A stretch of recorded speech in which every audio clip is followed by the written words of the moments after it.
Like, hey, would you like to be a guest speaker? And I'm like, well, I don't think I'm that awesome. So I was surprised for that reason. And also because I went to Concordia. And we all know how really young people feel about Concordia people. So I was like, well, I'll do it. So I'm 35 years old. I'm the mother of two beautiful girls. This is my second born here. She's 9 years old. And my firstborn will be 19 years old in April. So usually I say 19 years old, people look at me and they're like, aren't you like 25? So it's a pretty interesting story. My parents are from Trinidad and Tobago. Who's from Trinidad? There's somebody from Trinidad in here? I live there. Okay, I was like, what? Where are you? Yeah, so my parents are from Trinidad. I grew up in a two-parent family home. My mom and dad are together. I have an older sister who's now 43. I grew up thinking we were the Huxtables and everything was perfect. Education was really important for my family. My mother was always going to school. My father never went past high school, but he drilled it in our heads. You gotta go to school. All the time, we heard that. So I was always an honor roll student, captain of the basketball team, student council. I was that active student. And I was proud because I was one of the only black students that was excelling like that. I met a young boy who was really cute and really sweet with his words when I was 14. And we dated for quite some time. And during the first year that I met him, my family went through some turmoil. My mother and father were having issues. And for me, it was a big surprise because I thought we were picture perfect. And my mom had a stroke at 40 from stress. So she decided after she survived her stroke that she'd go back home to Trinidad to be with her family to recover. And I totally understood that. I was 14, but I still understood that I was happy that she was alive and well and that she needed time to recover. So she was going to go to Trinidad for a month. A month turned into 2 months, turned into 6 months, and she always said, oh, I'm coming back soon, I'm coming back soon. And 2 years later, my mother still never returned. And it was painful for me, but I know that it wasn't that she was trying to stay away from me. I just knew that, she was trying to get better. But it was still hard for me. And I ended up getting pregnant at 16 years old. I was in grade 11. I wanted to be a doctor. There were so many things I wanted to be, and my family believed that, she is the one that's going to do it, because I was really outgoing and I was really intelligent, and they're like, if anyone's going to be a doctor, it's going to be her.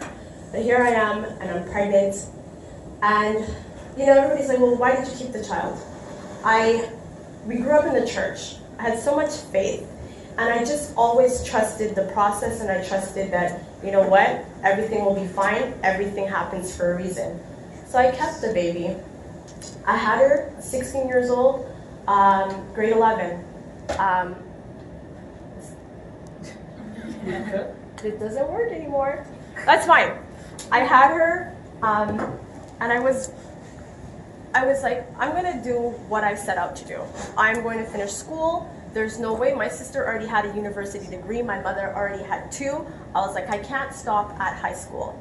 So I pressed on in grade 11, and usually in that school, there were people who had gotten pregnant before, and they asked them to leave because it wasn't good for the image. But they were conflicted because of how amazing I was as a student, and I basically brought their image up in terms of I had a 90-something average, and I tested really high. So they allowed me to stay in the school. I lived very close to the school, and so eventually my mom did come back after I had the baby. She came back around when she was 3 months old, and I continued going to school. I got to go home and breastfeed at lunch and all these things. So grade 11, everybody's like, oh, what am I gonna do with my hair and all this stuff? And I'm like, I gotta go home and breastfeed. I graduated, I was valedictorian. I got 13 out of 30 awards. And my baby was right there in front while I graduated. So I had a teacher who had done biochemistry, and she was like, you know what, you should take the science route when you go to CJEP. I wanted to do computer science. She's like, you should do natural sciences. I applied into pure and applied science, and I got into their advanced pure and applied science program at Dawson College. And one thing that always stuck with me, in my high school was very multicultural. Black, Indian, white, we were all whatever. So I never noticed that, oh, I'm black and I need to stick with black people. I was mixed with everybody. It didn't matter in my school. I went to Dawson, an orientation for the advanced pure and applied science program, and I walk into the room. Of course, everybody's white. And this white girl says to me, hey, social science orientation is down the hall. So she automatically assumed that I was in the wrong place. And I said to her, well, is this first choice pure and applied science? And she said, yes. I said, okay. And I sat down and her face was, what? So that stuck with me for a long time. Like that set the momentum for my life because it didn't intimidate me. It made me realize, oh, I am different. And I'm like, I like to be different. I like to stand out. So it motivated me more. So I'd go to class. Okay, all right. I'd go to class and I'd be the only black girl there. If I didn't go to school, my teacher would be like, hey, I noticed you were in a class. And I was like, of course he did, because I was the only black person. So I was like, yeah, well, my baby was sick and whatever.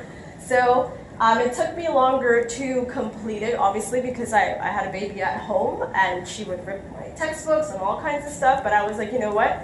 I'm still going to press on.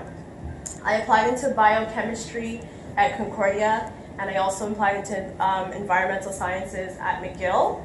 I got accepted into both, but I decided to go to Concordia because I got accepted into co-op and science college, so I had more opportunities there, and I had an entrance scholarship at Concordia, so I decided to go to Concordia. Along the way, you know, science is not easy, as we all know, and for everybody that has a humanities-based degree, you look at their schedule, they have 3 courses, and it looks like 3 courses. And someone with a science degree, it looks like 7 courses because you have a lab to go with every class. So it was overwhelming as I had my child at home, but I was still determined to finish school. Along the way, I had my second one. So that was the end of my biochemistry degree. I'll also add that I added a theology major somewhere along the line because the science, as much as I loved it, I felt imbalanced because I was doing biochemistry specialization and because I was doing science college as well, I was not required to do any other kind of courses, so I wasn't required to do general education or anything like that. So it was just science, science, science, science, science, and I was my brain was just feeling one-sided. So I took a theology course and I loved it, and then I took 2, and then I took 6, and then the academic advisor of the theology department was like, hey, you know, you're pretty close to a minor. So I was like, add it on. I like the challenge. I seem to do nothing like the easy way, so just add the minor. I added the minor, finished that, and then I was like, let's up that to a major. So I did a major in theology as well. So I remember being in science college, I had to do my final research project, and I was working in a cell and molecular biology lab. And you know, my cells were ready to extract RNA at 2 o'clock in the morning, and here she was, a newborn baby, and I had to go back to the lab. And I was there for a long time, and I came home, and I went to take her, and she looked at me like this, and like she didn't know me. And it's because I had been gone so long that day, and my heart broke at that point in time. I was like, can I really do this job and research and all that stuff? You know, I wanted to be a doctor when I was younger, but that went out the window when I had a child. But I was like, do I really want to stay in a lab and do research like that and be away from my children? So I graduated. I was working at McGill as just an administrative assistant in the high performance computing department, and then they realized I was bright. And they started adding extra things to my task. So I started building websites for the high-performance computing department at McGill. And one day, somebody from Lester B. Pearson came because we were organizing an event called For Girls for computer programming and all that stuff with Lester B. Pearson and McGill. So she's like, you know what? There's a lab technician job opening up in Lester B. Pearson. You should apply. I applied and I got the job, and I was a scientific laboratory technician for Lester B. Pearson for 5 years. During that time, I was in the academic setting, and the students that were in the school that I was working at, they were surprised that I was Black and I studied science. They were like, are lab techs Black? And they're like, what did you do? I'm like, well, I studied biochem, and now I'm doing my master's in theology. And they're like, wow. And I just saw something change in the way that they were looking at their education. Like, it almost felt like I saw like a light turn on, and they were just happy to be in my presence. One summer, my boss says to me, I'm the lab technician, she's like, I looked at your grades, and she's like, the students are always like, where's Miss Sabi? I want her to help me with my work. And she's like, I need someone to teach biology. Do you think you can teach biology? And I was like, well, yeah, I've been actually teaching some business courses at Shad Business Center, because my mom was a teacher there, and I got in there. And she was like, well, why didn't you tell me that you could teach? I was like, well, you never asked. So I started teaching, and just the change in the students, and mainly the Black students. I had one girl that was kicked out of her regular school, and she was labeled as a bad child. She's bad, she's bad. She's like, I hate science, I hate science. She's like, I was never good at it, I hate science. She ended up being one of my top students with the highest grade, and most rewarding last year. She messaged me, she goes, Miss, I just want to blame you for something. And I was like, oh Lord, what did I do? She's like, because of you, I'm going to school in Miami and I'm taking forensic sciences. So this kid who was bad and who sucked at science is now pursuing post-secondary studies in science, and I realized I am more valuable as a teacher than in a lab.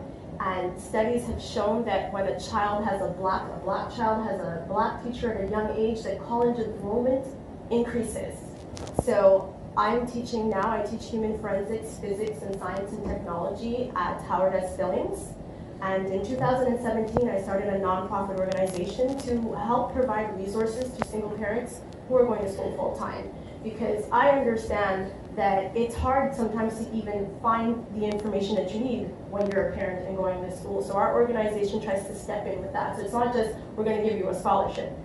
We do have book bursaries, and one main thing that I stipulated, and it was really adamant about it, is that it's not based on grades, our bursaries, because as a single parent, when you're going to school, you think your grades can always be 90. When you have an exam and your kids are sick and they're throwing up and you have to put your books aside, you can't study like everybody else. So for me, you just have to be passing, and you have to have perseverance. And the fact that you're in school and you have kids, that says to me that you have perseverance.